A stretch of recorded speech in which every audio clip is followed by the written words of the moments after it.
तो चलिए दोस्तों, बात करने वाले हैं टाटा स्टील के बारे में। देखिए, जब किसी शेयर को खरीदने की बारे में बातें होती हैं तो हम सब लोगों के मन में जो विचार आता है वो तब आता है जब शेयर के अंदर लगातार तेज़ी हो चुकी होती है। और जब तेज़ी होने वाली होती है या फिर तेज़ी से पहले का जो माहौल होता है उस वक्त हम नहीं खरीदते हैं, क्योंकि उस समय टोटल संकेत इतने नेगेटिव हो जाते हैं कि हमें ये लगने लगता है कि इस कंपनी के अंदर तो गिरावट हो सकती है। और यही कारण है दोस्तों कि रिटेल निवेशक अच्छा खासा पैसा जनरेट नहीं कर पाते हैं।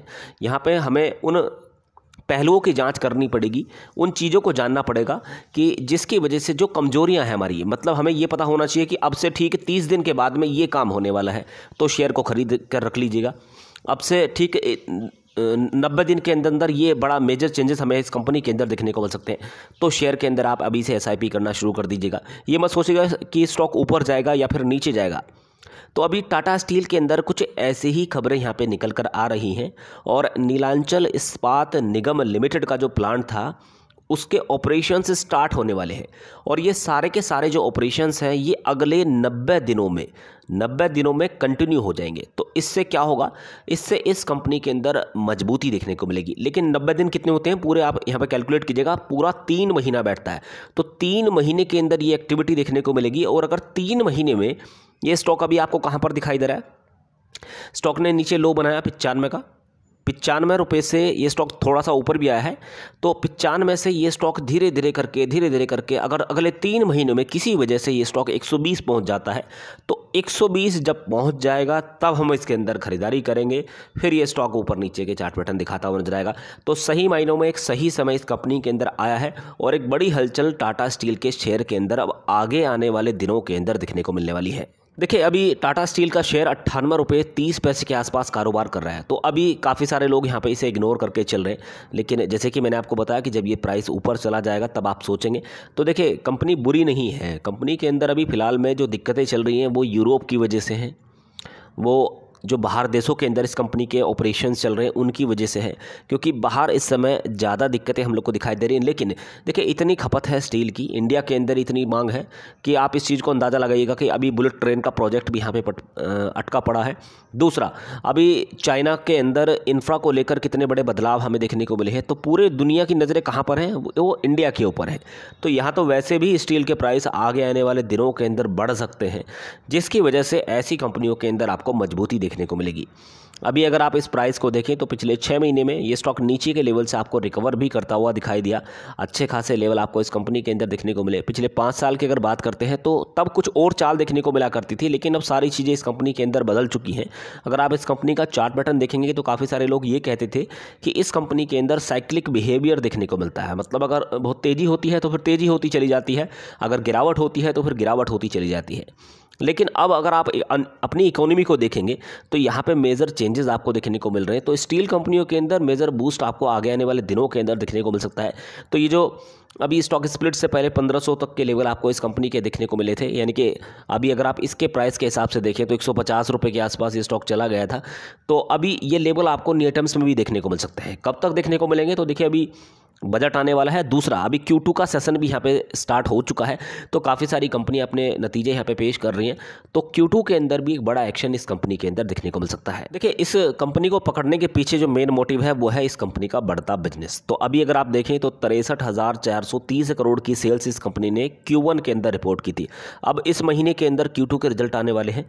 तो इससे पहले देखिए 69,000 करोड़ की सेल्स थी। क्वार्टर ऑन क्वार्टर बेसिस पर सेल्स घटी, जबकि ईयर ऑन ईयर बेसिस पर सेल्स बढ़ रही है। इसी तरीके से अगर आप इस कंपनी का ऑपरेटिंग प्रॉफिट देखें तो ऑपरेटिंग प्रॉफिट भी आपको ईयर ऑन ईयर बेसिस पर गिरता हुआ दिखाई दिया था। क्वार्टर ऑन क्वार्टर बेसिस पर भी गिरावट देखने को मिली थी। तो इस बार डिसअपॉइंटमेंट था इस कंपनी के अंदर, और इस बार हो सकता है कुछ मजबूती इस कंपनी के अंदर देखने को मिले। तो इस बार तो इस कंपनी के जो मार्जिन थे वो भी हमें गिरते हुए दिखाई दिए थे। Margin quarter on quarter basis पर मजबूत हुए, जबकि ईयर ऑन ईयर बेसिस पर मार्जिन के अंदर गिरावट थी। अब अगर आप यहाँ पे प्रॉफिट देखें तो प्रॉफिट भी आपको ईयर ऑन ईयर बेसिस पर गिरता हुआ दिखाई दिया।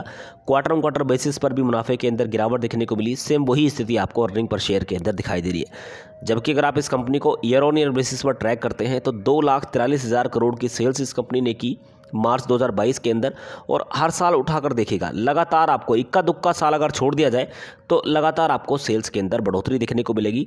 ऑपरेटिंग प्रॉफिट की बात करते हैं तो लॉन्ग टर्म में मजबूत हुआ है। मार्जिन की बात करते हैं तो लॉन्ग टर्म में बढ़ते हुए दिखाई दे रहे हैं। इसके अलावा अगर आप नेट प्रॉफिट देखें तो नेट प्रॉफिट के अंदर भी लॉन्ग टर्म में बढ़ोतरी देखने को मिली है। अर्निंग पर शेयर भी इस कंपनी का मजबूत यहाँ पे होता हुआ दिखाई दे रहा है।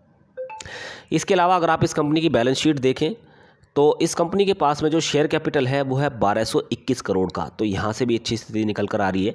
कंपनी के पास में जो रिजर्व्स है वो भी बढ़ता हुआ दिखाई दे रहा है। कंपनी की अगर बोरिंग की बात करते हैं तो इसके अंदर कमी हुई है। देखिए यहाँ से मजबूत संकेत देखने को मिले हैं। कंपनी के अगर टोटल एसेट देखे जाए तो लॉन्ग टर्म में ये वैल्यू भी बढ़ती हुई दिखाई दे रही है, यहाँ से भी मजबूत संकेत देखने को मिल रहे हैं। इसके अलावा अब जो निवेशक हैं उनका क्या रुझान है, तो प्रोमोटर्स 33.92% की यहाँ पे होल्डिंग रखते हैं। तो अभी पिछले क्वार्टर में कितनी थी, 33.92% की थी। इससे पहले भी इतनी थी, इससे पहले भी इतनी थी। या तो प्रोमोटर्स लगातार अपनी क्वांटिटी यहाँ पे हल्की करते हुए दिखाई दे रहे हो, तो यहाँ से एक नेगेटिव संकेत हो सकते हैं। क्योंकि अगर कंपनी के अंदर कोई भी नेगेटिव खबर निकल कर आएगी तो सबसे पहले किसे पता चलेगी, सबसे पहले पता चलेगी प्रोमोटर्स को, उसके बाद में किसे पता चलेगी, उसके बाद में पता चलेगी एफआईएस को, उसके बाद में किसे पता चलेगी, फिर डीआईएस को पता चलेगी, और बची कुची खबर पता चलेगी रिटेल निवेशकों को, जब तक उस कंपनी के अंदर खेल हो चुका होगा। तो प्रोमोटर्स पिछले 2-3 क्वार्टर से यहाँ पे फ्लैट है, तो अभी कोई ऐसी एक्टिविटी नहीं है कंपनी के अंदर, कोई ऐसी नेगेटिव खबरों का सिलसिला नहीं चल रहा है। लेकिन हाँ, उससे पहले प्रोमोटर्स ने कुछ माल जरूर बेचा है, तो माल बेचा लेकिन अब फ्लैट दिखाई दे रहे हैं, घबराहट की बात नहीं। अभी अगर आप यहाँ पे एफआईएस की होल्डिंग देखें तो एफआईएस 21.76% की यहाँ पे होल्डिंग रखते हैं। इससे पहले वाले क्वार्टर में कितनी थी, 21.95% की थी। तो एफआईएस की तरफ से यहाँ पे क्वार्टर ऑन क्वार्टर बेसिस पर गिरावट देखने को मिली है, और पिछले कई क्वार्टर से लगातार थोड़ा थोड़ा करके यहाँ पे माल बेच रहे हैं। डीआईएस की होल्डिंग की बात करते हैं तो डीआईएस की होल्डिंग के अंदर कोई बदलाव हुआ है, क्वार्टर ऑन क्वार्टर बेसिस पर मुनाफा वसूली यहाँ पे देखने को मिल रही है। उससे पहले खरीदारी भी इस कंपनी के अंदर हुई थी, फिर उसके बाद बिकवाली यहाँ पे हुई, तो खरीदारी बिकवाली का सिलसिला बराबर डीआईएस की तरफ से चल रहा है। सरकार का स्टेक भी कम हुआ है। यहाँ पे अगर आम निवेशकों की होल्डिंग की बात करते हैं तो क्वार्टर ऑन क्वार्टर बेसिस पर बढ़ी है। तो एक चीज़ समझ के चलेगा कि प्रोमोटर्स जो मेन भूमिका निभाते हैं तो उनकी तरफ से कोई नेगेटिव संकेत इस कंपनी के अंदर नहीं है। तो जो भी कुछ चेंजेस इस कंपनी के अंदर हो रहे हैं, शेयर प्राइस के अंदर गिरावट हो रही है, बढ़त हो रही है, वो एफआईएस और डीआईएस की तरफ से हमें यहाँ पे देखने को मिल रही है। दोस्तों अगेन कहना चाहूँगा कि मजबूत कंपनी है, सिप करते रहिएगा, एसआईपी करते रहिएगा, और आगे आने वाले दिनों के अंदर अच्छे रिटर्न आपको टाटा स्टील के अंदर देखने को मिल सकते हैं। दोस्तों अगर ये पूरी जानकारी आपको अच्छी लगी हो तो वीडियो लाइक जरूर कीजिएगा। चैनल पर पहली बार आए हैं तो सब्सक्राइब करके रख सकते हैं, साथ में बेल आइकन जरूर हिट कर लीजिएगा। Thank you so much for watching.